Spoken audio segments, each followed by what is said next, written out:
As we close out this series on relational health, we hope this next conversation is helpful as you keep running your race in ministry. Hey, welcome to this called video series, Healthy Pastors, where we're looking at some areas of our lives as pastors, ministers, leaders that we should strive for health in. My name's Steve, I'm part of the call team, and I'm here with Pastor Travis Jones, What's Motivation up, Church. So good to have you with us. Good to be here. Thanks for speaking into this topic of relational health. It's vitally important. Absolutely. And where we're looking at 5 areas of our lives that we should aim for health in. Yeah. Our spiritual health, our physical health, our mental and emotional health, our relational health, which we're talking on here, and our financial health. Yeah. And really, those are 5 key areas of our lives. Very important. We should be healthy in. And I'm grateful for you speaking into these things, and wanted to just dialogue around this idea of relational health. Yeah, but before absolutely. we jump into that, why don't you give us a snapshot of who you are and what you do? Hey, my name is Travis Jones, and I'm part of the CMN team, part of the lead team with Called, and really honestly honored to be a part of this tribe of people of the Assemblies of God, of us being a world-changing movement. Mm-hmm. And I'm a church planner in Richmond, Virginia, and we've been going for a few years now, and God's doing amazing things. I'm a husband, married to the greatest girl in the world. I got 2 girls, Jalen and Jada. They're amazing. So yeah, I'm in a fun season of life where got teenagers, pastoring a great church, got a great marriage, and life is fun. That's awesome. That's awesome. Why don't you tell us, when it comes to relational health, what is it and why is it important for us as pastors to aim for and work towards relational health? Yeah, I really believe that relational health is just healthy relationships around you that'll help you get to your purpose. I believe that God never, ever allows us to go through ministry or leadership alone. In fact, I think the vehicle that he uses to take us from one place to the next is relationships. And you think about when people get connected with churches or jobs or different ministries, or it's all through relationships. And I really believe that God, that's how he works. He works in the context of relationships. Yeah. When it comes to relationships as pastors, are there certain misconceptions or certain things that some people might think like, oh, I'm a pastor, I don't know if I can have relationship. Right, yeah. Like, talk with me about that, because maybe there's some that are watching and they're like, hey, I'm not sure what this looks like for me. I'm the youth pastor here. I'm the lead pastor. What does that look like? Yeah, I honestly feel like that when I was a kid or even younger in ministry, the word pastor just kind of automatically meant uptight. Like chill, relax. You can have friends that you laugh with, that you play golf with or play pickleball with, or you have a good time with. I think the misconception is that we got to be so uptight and be just so spiritual all the time that we can't let loose and just have quality friendships in our lives with people that we can laugh with, where we can send Instagram videos to that's somewhat inappropriate. I really believe that God uses relationships to kind of relax us a little bit and just be normal humans. Yeah. Because just because we're pastors don't mean that we're not humans. Right. And humans need relationships. And so I think that's one of the misconceptions. Yeah. You're a husband.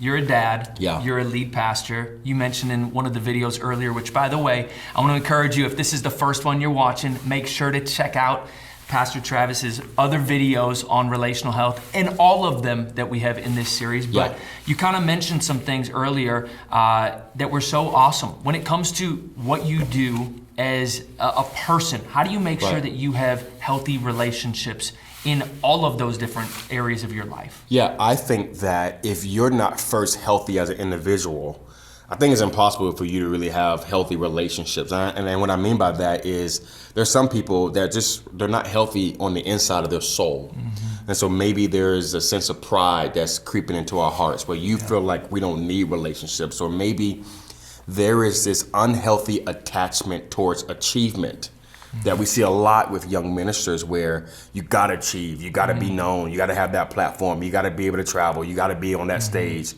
And we're so connected to the achievement that we lose sight on the intentionality that we need with relationships. So I think honestly, if we can just be healthy humans, I think that it leads towards healthy relationships in our lives. Yeah, when it comes to your relationship with your spouse, right, or maybe someone who's watching in there, in a dating relationship. Yeah. What can we do to try to say, hey, I'm going to make sure this is a priority, that it's healthy? What are some things that you and your wife have found to work? Absolutely. I mean, you know, you've been in ministry. My wife and I, we've been in ministry together. So we started when we were 18 years old together in ministry. We got married young. We've been married almost 20 years now. And one of the things that I recognize is that we had to make our marriage a priority. And so, I mean, date night constantly. So we have this thing, it's called 777. So we got every 7 days, we got to do at least an hour date. Every 7 weeks, we got to go away for at least 1 day overnight. And then every 7 months, we do at least a 3-day vacation together. And so we've always lived by the rule of 777, but we just made it a priority. And I not just have that in my marriage relationships, but I have that in my friendships where we make sure that monthly we're getting together, that we're confessing our sin, that we're confessing our struggles, where we are having a good time together. And so I think if we're going to have healthy relationships, we got to put like certain rules in place or intentionalities or schedules in place. And, you know, anything, you know, you're a runner, you love to run 50 million miles a day. And so like, you didn't just start there, you had to build there. You had to, hey, this day I'm gonna run 2 miles. This day I'm gonna run 5. Like you had to come up with a plan. I think that most people don't have healthy relationships because they don't have a plan. Like, and so I think we can do that. I like that. Talk with us maybe for someone that's like, I don't have a plan. Yeah. Where could they start? Yeah, I would say this, hey, just make a goal to meet a X amount of people every month, right? Yeah. I remember when I was starting off as a church planner, before, you know, people knew my name, before I got connected with CMN, I literally just was on Instagram DMing other church planners. Hey, I saw that you plan a church. I would love to have a phone conversation with you. Yeah. Hey, I saw that you started a church. Man, I would love to connect with you for 5 minutes. Yeah. Hey, you know, I just did the work. I think oftentimes, Steve, either we're too lazy to do the work, we're too insecure to do the work, or we're too prideful to do the work. Yeah. And I think those three things, it's like, man, we're lazy. It's like, I don't want to, I'd rather just sit home and watch ESPN and do my own thing. And I think that if we could put some intentionality of meeting people, I think we'll have some relationships. It's great. Yeah. And I think it's so true. And it almost takes putting yourself out there a little bit. Yeah, for Being sure. willing to be left on red. 100. I've been left unread all the time. Yeah. And literally, I tell people all the time, like, this is how I start a lot of relationships. I'm like, hey man, you and I got best friend potential. I know that sounds like really weird or whatever, but like I just want a lot of best friends, like best friend. Like the happiest ministers or leaders that I know, they just have a lot of best friends. Yeah. You know, that you can text with, that you can hang out with. And so Yeah. I start every relationship like, hey, I think we got some best friend potential. So, I like that. I like it. Yeah. When it comes to your day off, Yeah. what does that look like for you in those relationships with your family? Or I know you mentioned you enjoy golf, and like, how do you use your day off to prioritize and to really make sure your relationships are part of that? Yeah, so I have 2 days off. I have 1 day off for my family. One thing I realized is that I wanted a day off where I was all in with what my family wanted me to do, the chores around the house, hanging out with my kids, the sports, things like that. But then I have another day off for me to recharge. And on my recharge day, I recharge with my friends. And so we play golf almost every Friday, whether I drive 2 hours to one of my good friends who's also a pastor, or he drives 2 hours up to me. But we play golf, we hang out, we just talk about ministry, we talk about our struggles, talk about all the issues that we're working through.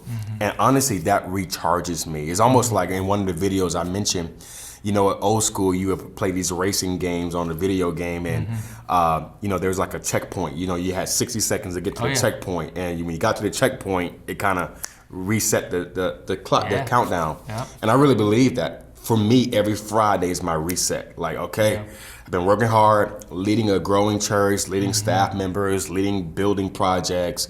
I need to get to my checkpoint, and Fridays is my checkpoint. Yeah, that's good.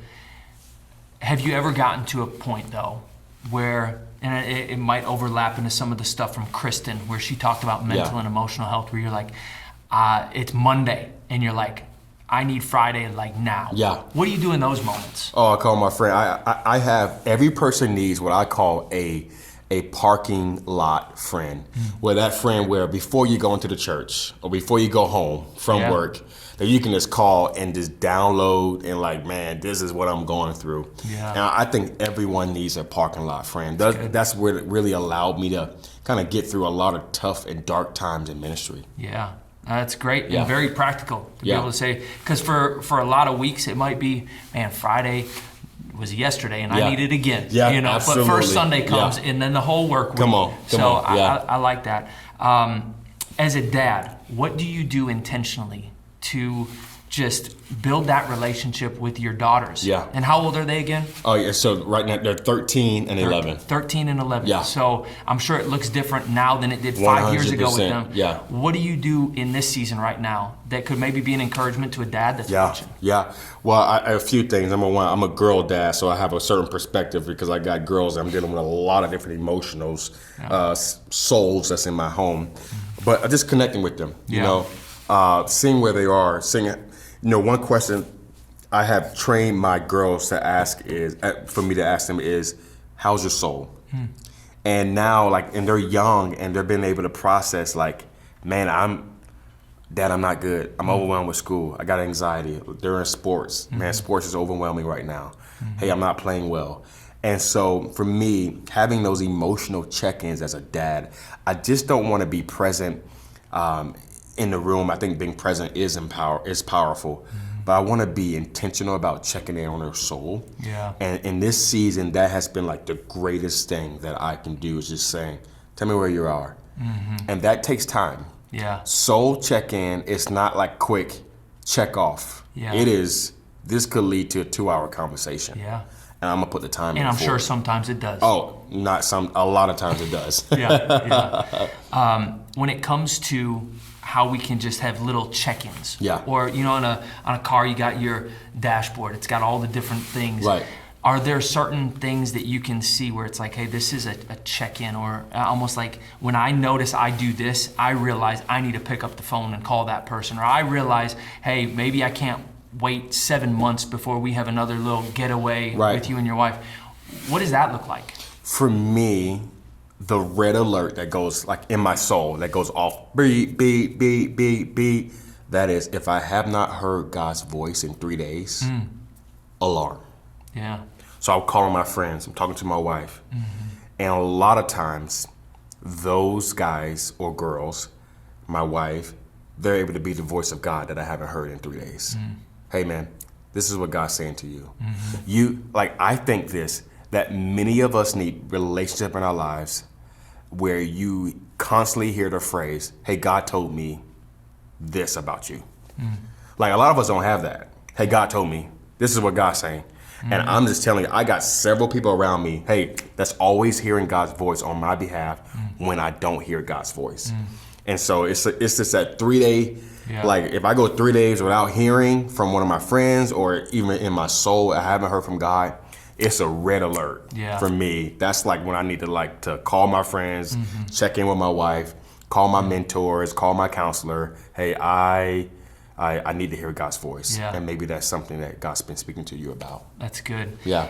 When it comes to this whole idea of our relationships, Yeah. it might seem, and you remind me, and I've known you for a few years now, but you seem like an extrovert. Yeah. And what would be something you'd encourage those that maybe are hey, I'm not necessarily that extroverted. Right. I'm more of an introvert. Building relationships and that kind of thing is a little bit more challenging, or maybe I don't want that. What would you encourage that person that maybe isn't wired like we would be, where it's hey, I'll send out some messages, or I'll go up to people and be we're best friend material. Right. What would you say to the person that's opposite? For sure, of that? Well, here's what I say. What many people don't know is that I'm actually an introvert. I love being alone. I really do. I can go watch ESPN and sports talk all day. I can, on a Saturday, college football, I don't have to talk to another soul. And I can be in my room, order me some wings, and be good. So I'm energetic. So I think a lot of people confuse energy for being extroverted. It's just, I just bring energy to the room. And the reason why I bring energy to the room is that I know that I need relationships. But I would say There's some people are wired and they recharge when they're alone. See, extrovert and introvert is all about how you recharge, not about how you do relationships. Yeah. I know introverts that are in a room, they're as loud as anybody, but they need to recharge by themselves. Some people need to recharge with people. And so for me, that's the difference between introvert and extrovert. But I would talk to the person who maybe has a harder time relationally talking to people, and I do recognize that those are those people. And I would say is that I used to be one of those people. I used to have a hard time talking to people. I start stuttering, or I would overthink, or I would pre-decide how people are going to respond when I reach out. I would just, they don't really care. Oh, they left me unread all the time. Or I would assume if they didn't text me back, they don't want to do a relationship with me. For me, there's 3 things that I do now. I always assume the best. It's good. They didn't text me back. Oh man, they're busy. They're just kingdom people. Yeah. They probably read it. A lot of times for me, I would read a text, I would answer it in my head, and not answer it with my fingers.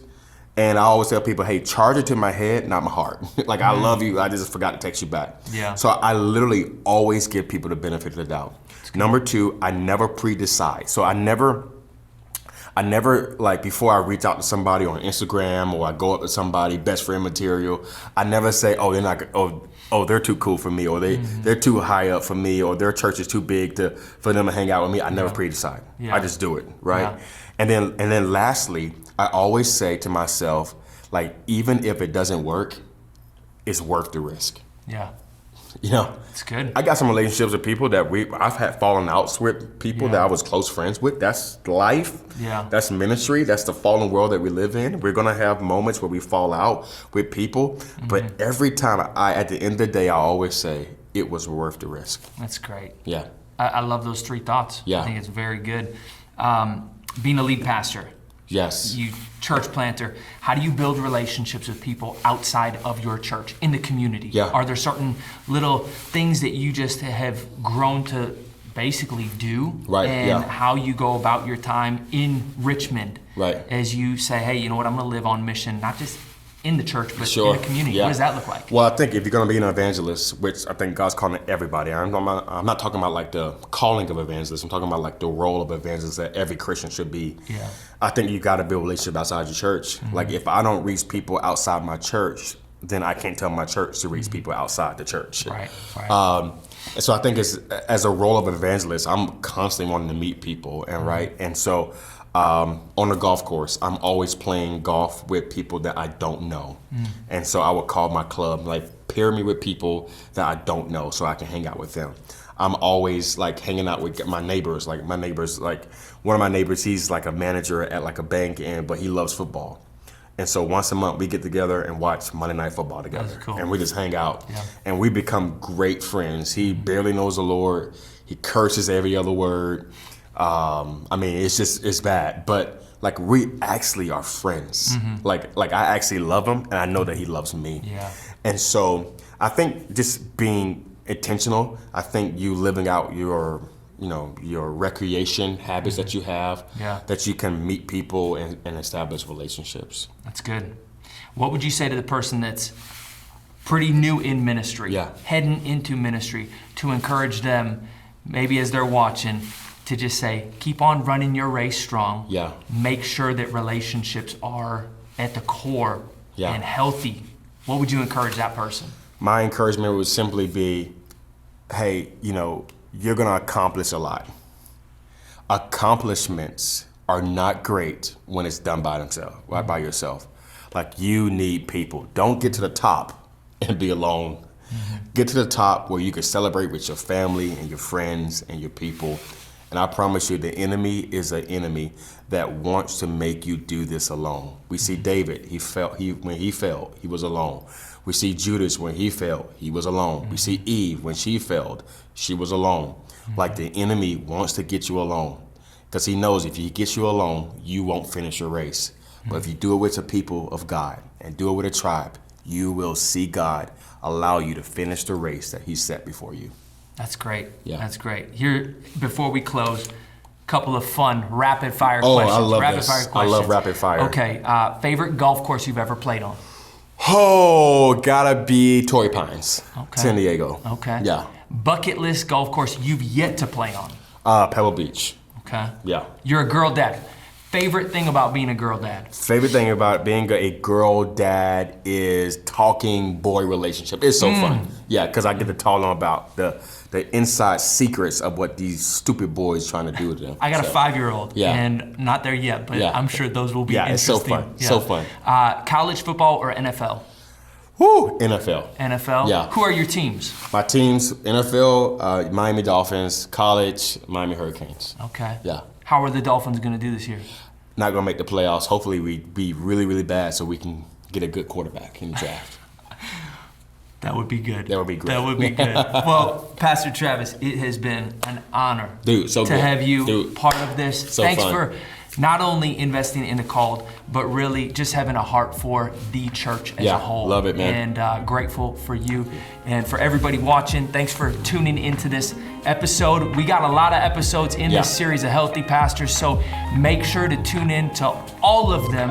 It will be a blessing to you as you keep running your race and doing the very thing that God has called you to. We'll see you on the next episode.